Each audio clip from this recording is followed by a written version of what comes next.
crude surroundings, everything being tough, and you have to have the attitude that you're going to be tougher. Malaria, dengue fever, yellow fever, just a few of the natural hazards. Major Marco Berti is a Legion doctor assigned to the regiment in French Guiana. The Amazonian jungle is a place where there are sicknesses and diseases that aren't even in medical journals. They're so rare that we don't even have names for them. They haven't been documented because man doesn't often go that deeply into this jungle. There is also the danger of snake, scorpion, and spider bites. But here, Legionnaires like Bernard Raubenheimer learned to be at home. The British and the Americans started doing this sort of jungle penetration during the Second World War. I think we must one of the last military units that keeps up this trade of being able to send a platoon into the jungle completely autonomously for 2, 3, 4 weeks. Kitted out as we are at the moment, we could survive. We've got enough food and ammunition for perhaps 48 hours in the jungle.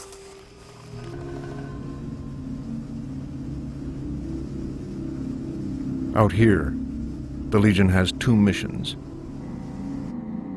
to protect this French territory against smuggling and drug running, and to guard the European Space Agency's Ariane rocket program from the ever-increasing threat of terrorism.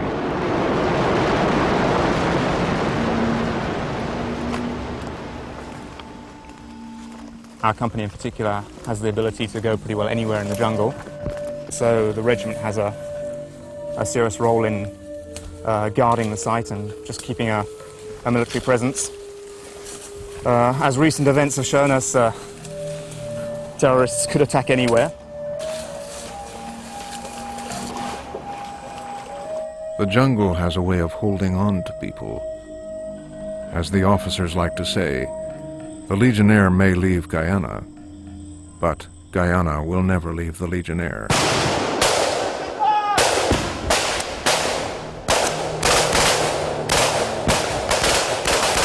He will get out of the jungle after 3 weeks of an operation. He will be a changed man. Just to say that, he will be a very changed man. Protect the God! Protect the force! Protect the wall!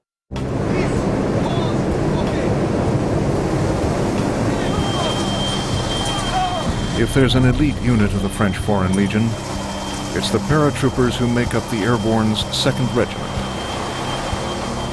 Based on the island of Corsica, just off the coast of southern France, these men are the best the Legion has to offer. Here at Camp Rafale, 1,100 Legionnaires and 60 French officers hone their skills to a fighting edge. Their reward? The top combat assignments in the Legion. There's nobody in the regiment who doesn't jump. Everybody has to jump. If you're a clerk, if you're a cook, doesn't matter what you do, you still jump.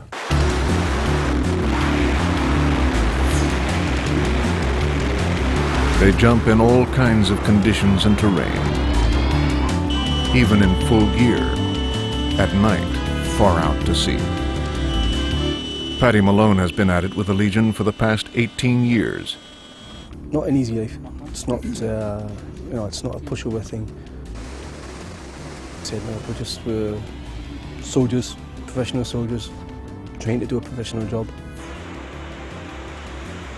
The action begins at 15,000 feet, and the training ensures they'll be ready when the real battles come. With hundreds of jumps to their credit, they're the masters of free fall. I would compare us to any other parachute regiment in the world. We can keep up with them, no problem. Rapid insertion is the backbone of special operations, like those conducted in the world's war on terror.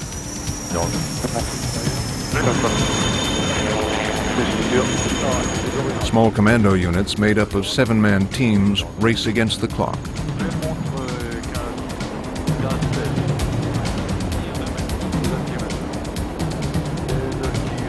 insertion to extraction, they have only 11 minutes to complete their mission. The key is to be swift, silent, and deadly.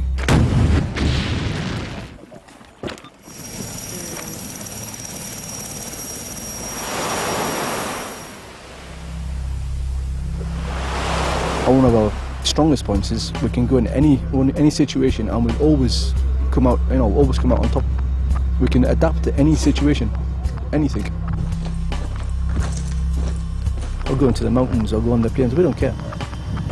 Just go in there and get it done, go in there and get the job done. To prove our reputation, to prove that we are what we are and we can do what we do, That we are as good as people say we are. Today's Legionnaire may be technologically superior to his predecessor, but both share a common origin. Inside, the Legionnaires are the same they were 50, 100 years ago. When they joined, they learned to build an armor. Outside, they are really strong men, good warriors, very disciplined. They look impressive. But each of them has a hidden face. No matter their reason for joining, their willingness to face death makes them the perfect soldiers. When he enlists, a Legionnaire puts his fate in his commander's hands. No questions asked.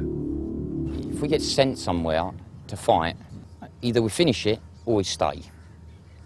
Basically, the French army's got no scruples whatsoever to send us to places where you die. Because we're foreigners. Serving under the banner of the United Nations hasn't thrown off their stride. In 1993, we're in Sarajevo. We had to wear the Berry Blue. There was a big discussion, should the Foreign Legion wear a Berry Blue?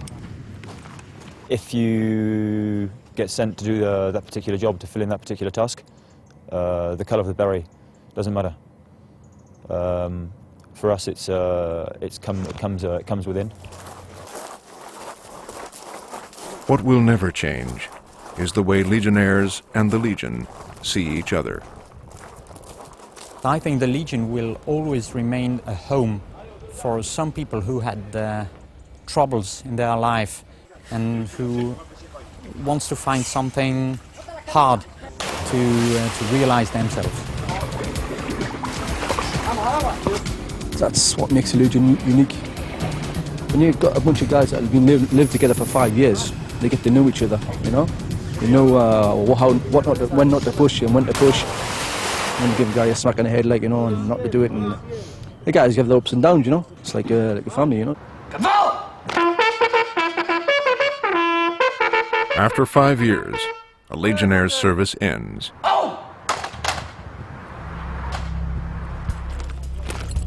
Chances are, he's gone through combat.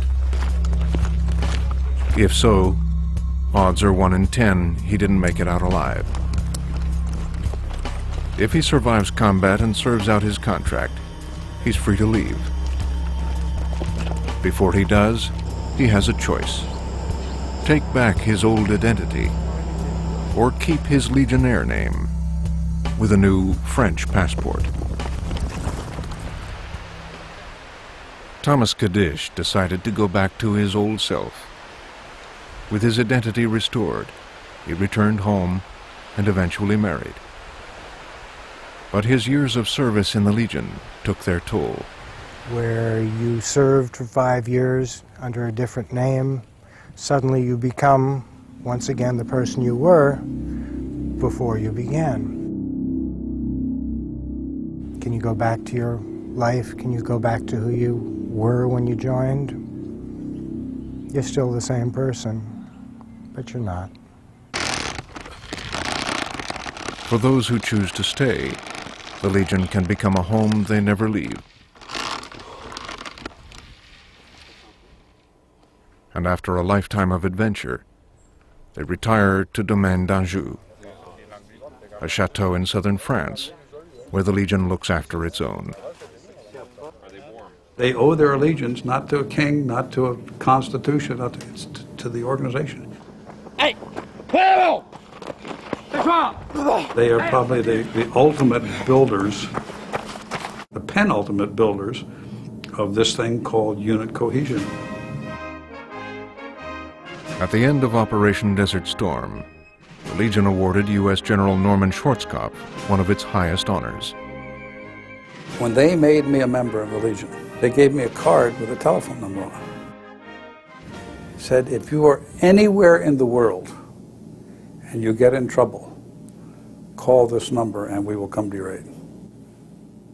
100%! Consommation 100%! Revered by many, condemned by others, the French Foreign Legion is unlike any other fighting force in the world.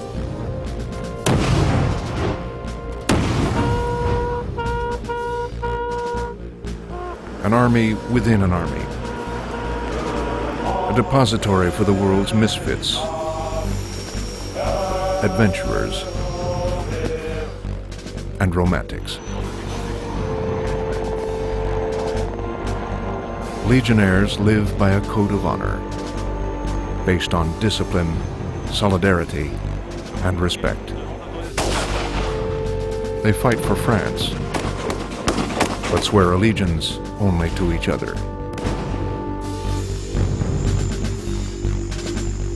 They're holdovers from a simpler time. Warriors first, countrymen last, fighting together until the bitter end.